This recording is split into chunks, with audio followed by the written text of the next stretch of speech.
வணக்கம்.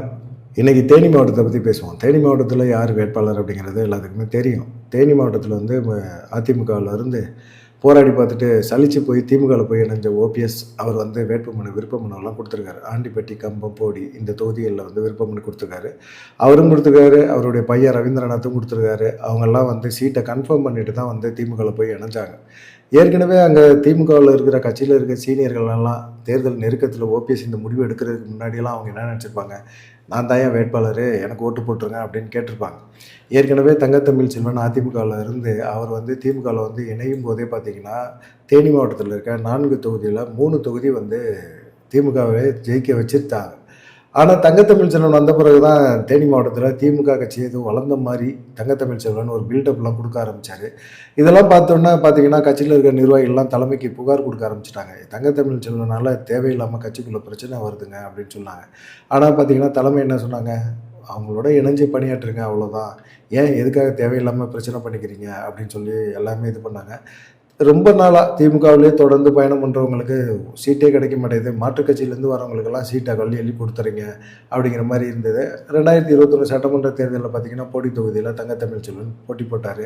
போட்டி போட்டப்போ பார்த்தீங்கன்னா, எல்லாருமே அதிருப்தியா இருந்தாலும் வேற வழி இல்ல. தலைமை ஒருத்தர வேட்பாளரா நிறுத்திட்டாங்க அப்படின்னா, அவங்களுக்காக தானே நம்ம சீட்டு கேட்டாகணும் அப்படிங்கிற ஒரு சூழ்நிலை இருந்தது. ஆனா திமுககாரங்க களத்துல போயி தங்கத்தமிழ் செல்வனுக்காக வாக்கு சேகரிக்கும்போது, அங்க இருக்கிற மக்கள் எல்லாமே என்ன கேட்க ஆரம்பிச்சாங்கன்னா, "என்னங்க இப்போ கடந்த முறை வந்து தங்கத்தமிழ் செல்வனுக்கு ஓட்டு போடாதீங்க. அந்த ஆளு சரியில்லாத ஆளு. அவர் நம்ம தொகுதிக்கெல்லாம் எதுவுமே பண்ண மாட்டாரு" அப்படின்னு சொல்லி கேட்டீங்க. அப்புறமா இப்போ வந்து திரும்பவும் தங்கத்தமிழ் செல்வனுக்கு ஓட்டு கேட்டுக்கிட்டு இருக்கீங்களே அப்படிங்கிற மாரி கேட்டாங்க. அதேபோல தங்கத்தமிழ் செல்வன் வந்து 11,021 வாக்குகள் வித்தியாசத்தில ஓபிஎஸ்ட்ட தோத்து போனாரு. சரி, அப்புறமா 2024 எம்பி தேர்தல். தங்கத்தமிழ் செல்வன் எம்பி ஆக்குறதுக்கு போட்டி போட்டாங்க. எம்பி ஆக்கி விட்டாங்க. வேற வழி இல்ல.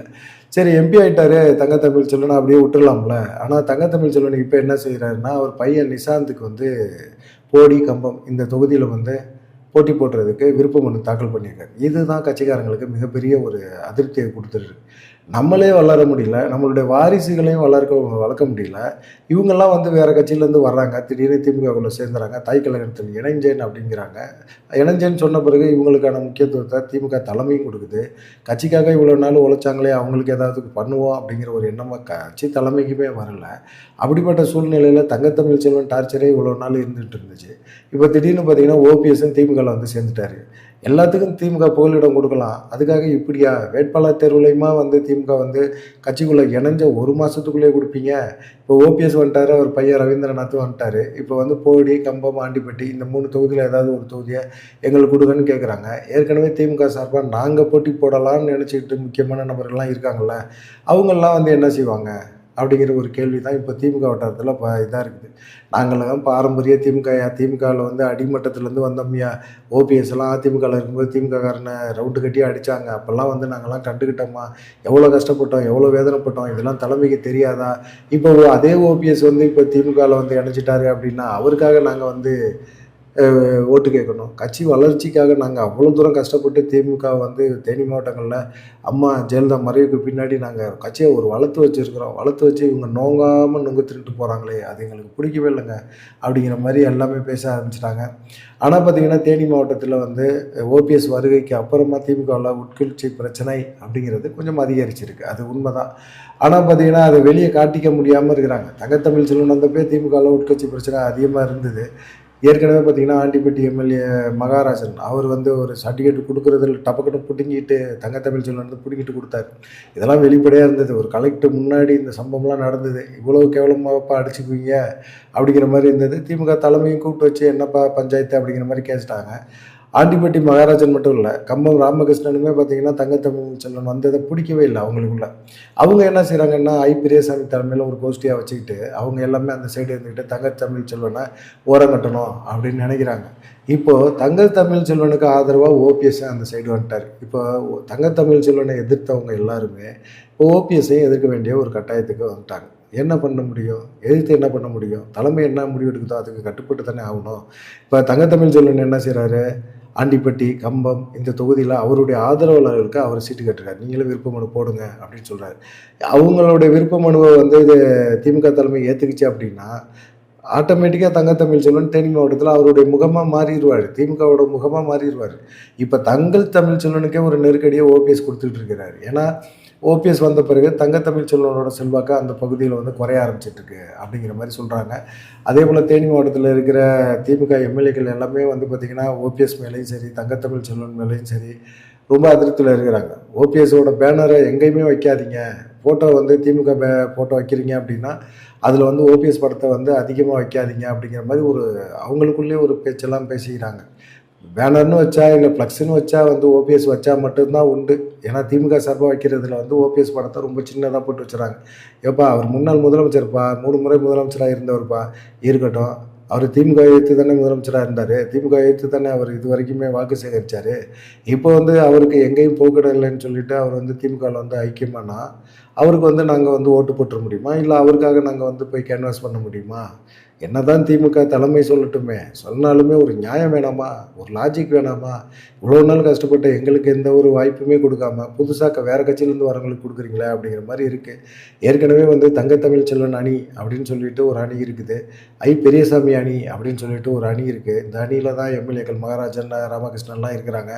இப்போ வந்து ஓபிஎஸ் அணி அப்படின்னு சொல்லிட்டு புதுசாக ஒரு அணி வந்து அங்கே உருவாகிருக்கு. ஓபிஎஸ் ஆதரிக்கிற திமுக தரப்பு அப்படின்னு சொல்லி ஒரு கும்பல் வந்து இருக்கிறாங்க. இதெல்லாம் பார்க்கும்போது என்ன பண்ணுறதுன்னே தெரியல திமுகவுக்கு. திமுகவில் வந்து ஏற்கனவே அங்கே 4 சட்டமன்ற தொகுதியில் 3 ஜெயிச்சு வச்சுருக்கிறீங்க, ரைட்டு, ஓகே.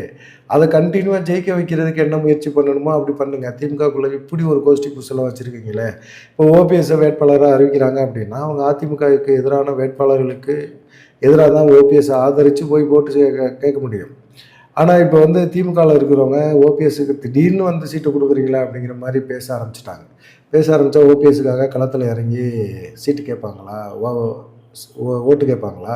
அப்படி ஓட்டு கேட்கல அப்படின்னா அதிமுக ரொம்ப சுலபமாக ஜெயிச்சிடாதா அப்படிங்கிற ஒரு கேள்வியெல்லாம் இருக்குது. திமுக பொறுத்த வரைக்கும், தலைமையை பொறுத்த வரைக்கும், உங்களுக்கு இந்த தடவை வேட்பாளர் சீட்டு கிடைக்கல அப்படின்னா கவலைப்படாதீங்க, நாங்கள் உங்களை கண்டிப்பாக வந்து நகராட்சி தலைவராக்குவோம், ஏதாவது ஒன்றாக்குவோம், உங்களுக்கான முக்கியத்துவத்தை நாங்கள் கண்டிப்பாக கொடுப்போம், அதை பற்றிலாம் நீங்கள் கவலைப்பட வேண்டிய அவசியமே கிடையாது, நீங்கள் கவலைப்படாதீங்க அப்படிங்கிற மாதிரி சமாதானம்லாம் படுத்துகிறாங்க.